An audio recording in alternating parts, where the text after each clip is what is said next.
శివుని చెంతకు చేరుకున్నది.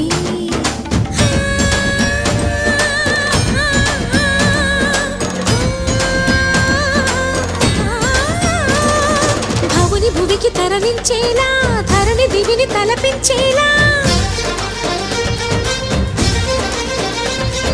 రసతరంగిణి లీల ఎదని నృత్యరతుని చేయగలిగే వేళ.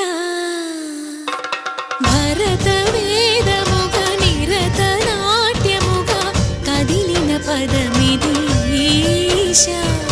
శివని వేదనగా వని వేదనగా పలికెను పదం